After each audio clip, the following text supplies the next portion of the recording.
What is up YouTube, and welcome back to the RiftGuides WildRift video. Today we have something very special for you, and it's a tier list and something even better. So if you're interested in buying skins a lot cheaper, just stay with us. I'll tell you a little bit more about this a little bit later. So let's start with the Baron tier list. After the recent rework of Jax is now the pinnacle of the Baron lane, and there's only one champion to keep him in check, and that's going to be Fiora. An alternative champion that can also be used to deal with him a little bit more is going to be Narcissus. However, keep that in mind, Narcissus takes a lot of time to scale up, and it's a very specific matchup you need to have on your mind. It might also take some more time to get Narcissus into a better position. We need to wait how the patch turns out, and especially with 5.2 on the horizon, we really need to check out what the new items are going to do and how they are going to shape up the meta.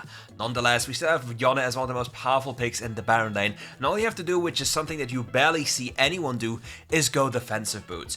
You start with a Ruby Crystal, you have Precision First Tree such as Brutal, and then Giant Slayer and Alacrity, and in your second rune page you have Second Wind.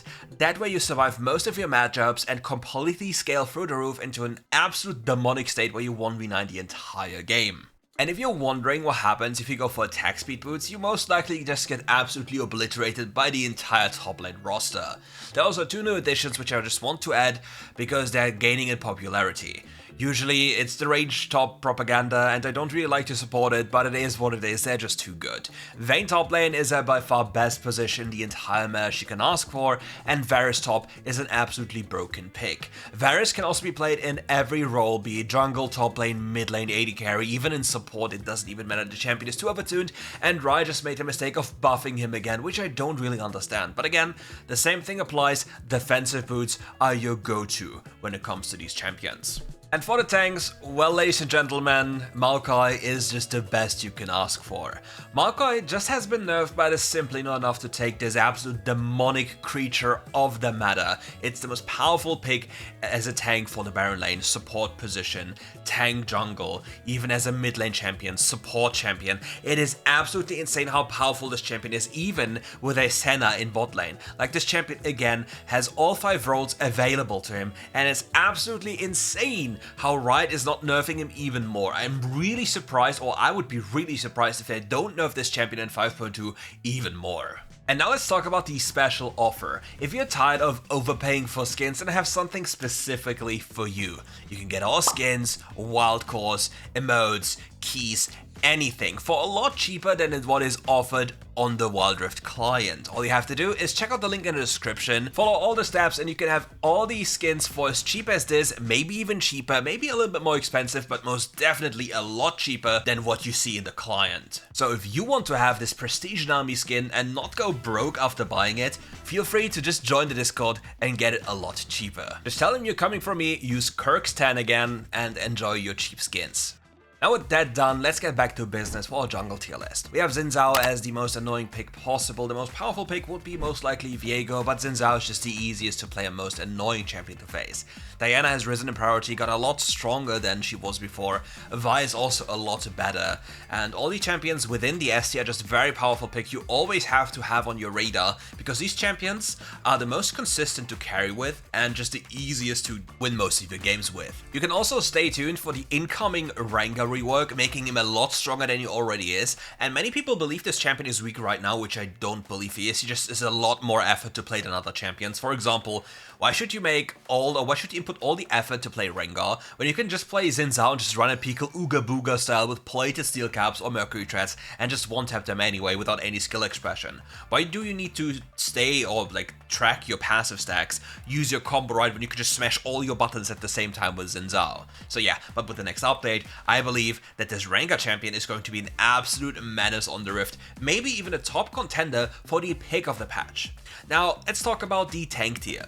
Maokai has been nerfed, yes, but it doesn't really matter again. The champion is too easy, too impactful, too powerful, too versatile. He does everything you want to, doesn't die, deals so much damage, has basically a mini inbuilt Divine Sundraw on his first ability, and does so much unbelievably damage. Like, it's crazy how much damage this champion does, and he CCs you for eons. You simply do not move. He uses his Twisted Advance, second ability, first ability knock up, ultimate CCs your entire team and completely blows them apart. However, he's banned quite a lot of times, so if you want to enjoy somewhat of a similar experience, just play Volibear. It's a very supportive, very powerful upfront jungler that is all about diving and killing people. This champion's damage is also absolutely insane, so if you want to climb in the jungle role and you enjoy the tank gameplay, go for Volibear. Okay, and now we move over to the mid lane tier list. As a mage, you love Aurelion Sol, you love Vladimir, you love Twisted Fate. So all the other champions within the S tier are not really as competitive as the other three. Nonetheless, Syndra, Annie, Zoe and Lux, if well played, are still very powerful champions.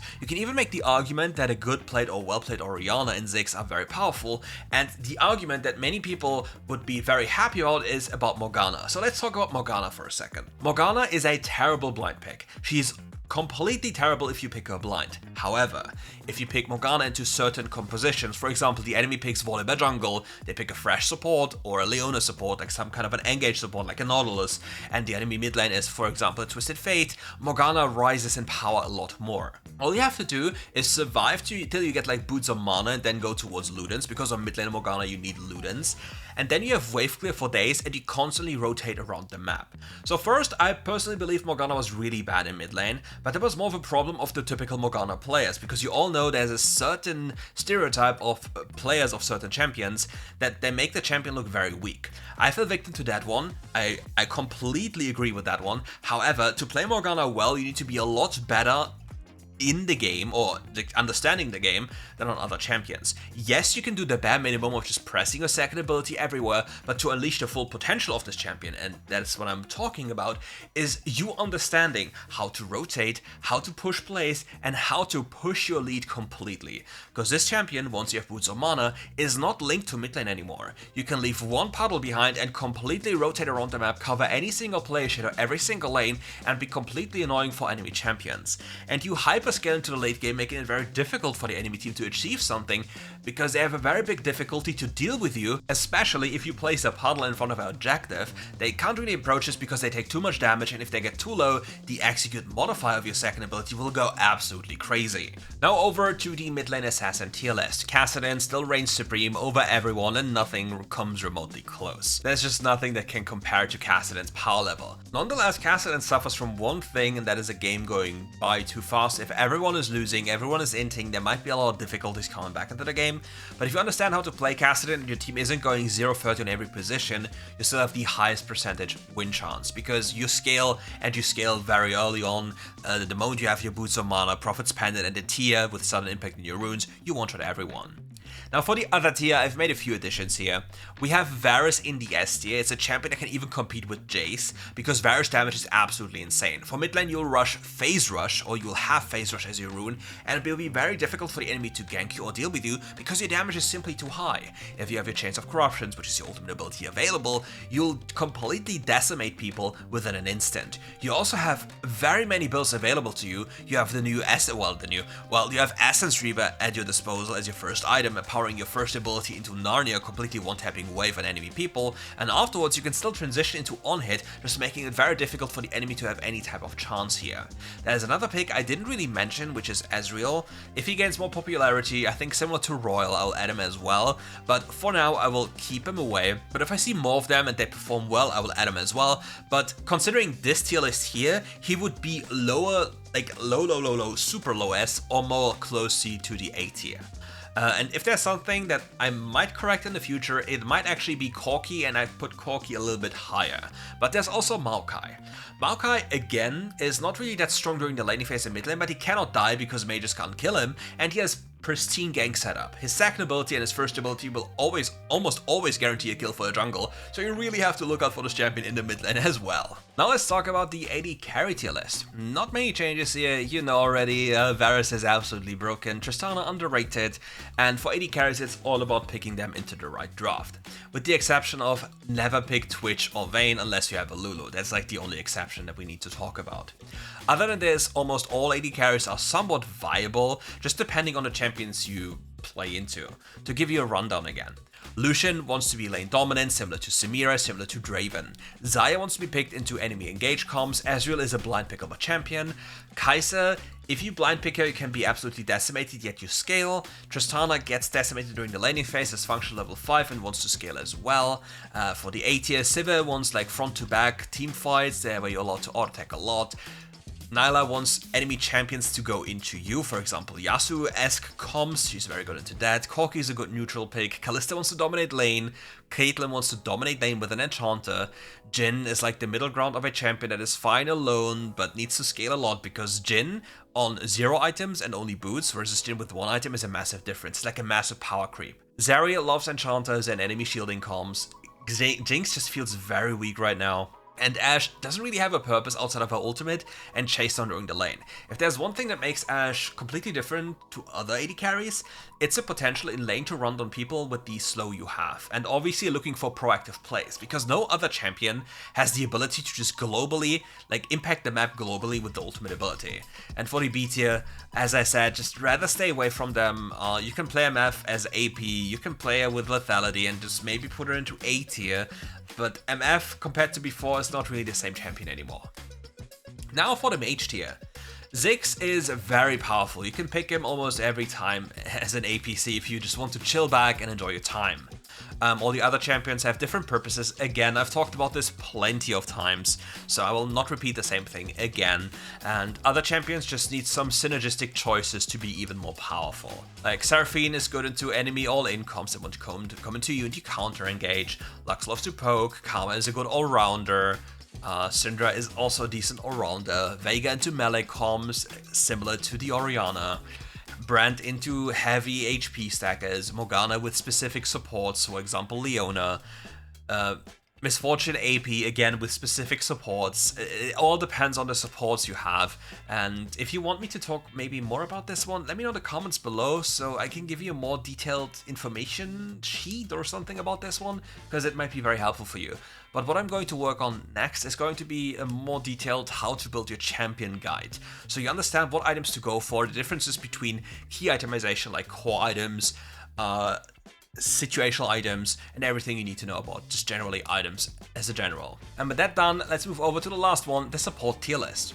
So yeah, who could have guessed Maokai is the best engaged support and nothing comes close. Now I've also added a new champion because I'm enjoying him more and more and more. Broken Support also plays him a lot. I love to play him in duo queue with a lethality 80 carry, which is Draven or Jhin, Jarvan support. They all feature very powerful tools and are just so good when it comes to locking people down. So yeah, if you want to win as an engaged support in solo queue or duo queue, just pick any of the pick of the patch picks or the S picks, but stay away from the A tier picks, they're more competitive picks.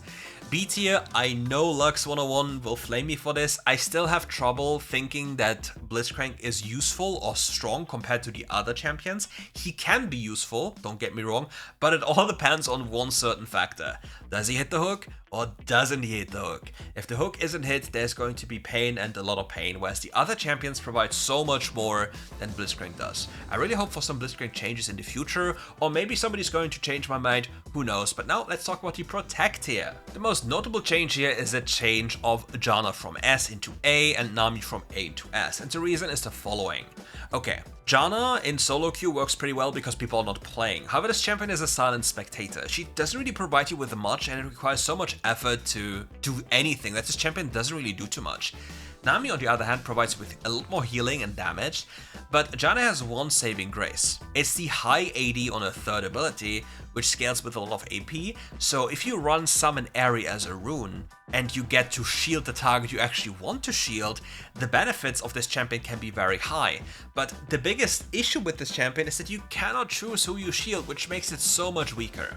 But yeah, Lulu's still absolutely broken, Soraka annoying as hell, Yuumi Braum absolutely criminal, and if there's one thing that I might also change my mind about is Sona. In Legendary queue, players usually play their champions in an okay level, okay? But the thing with Sona is, it's very difficult to force into Sona 2v2 unless you have good champions, because it primarily depends on the jungle, because in Legendary queue, people often actually pay attention to the map. So with that in mind, if you just mindlessly dive the Sona as you would in normal solo queue because nobody cares that this champion can't protect herself before level 5, you might just get killed as a return. However, if your jungle actually plays and you have an engaged support, any of the S+ tier champions, Sona is going to be on the receiving end on cooldown. She cannot defend herself against that one. However, as you scale into the late game, Sona becomes a very problematic pick because she completely counteracts enemy engages and provides you with a lot of healing and shielding, making it difficult for the enemy to knock you out. Similar to a Soraka, but Soraka only provides you with healing and a good silence if he knows how to play the champion. For the carry support here, we have Karma as the best possible pick. Just always lock in Karma. So easy to play, so much damage, such free LP. A lot more effort are going to be Pyke and Senna and all the other picks. So if you want the freest LP of your life, just lock in Karma. I've been telling people for eons, but this champion is unbelievably unbalanced, and if you want to enjoy free LP for little work on the support role, just go for Karma. And with that, we're at the end of this video. Thank you all for watching. If you enjoyed the video, leave a like, subscribe to the channel, and do not forget, okay? Do not forget to check out the Discord link in the description below to get cheaper skins. You get so much cheaper skins. It's absolutely insane. Wild course, skins, everything. And I'm telling you this not because it's beneficial for me or anything, that's also the truth, yeah, it's beneficial for me, but if you want to save money, and everyone wants to save money, especially during this economy, please check it out. You will not regret it. You'll save so much money, and you will have all the skins you want, so enjoy your shopping haul, and we'll see each other for more RiftGuides content very soon.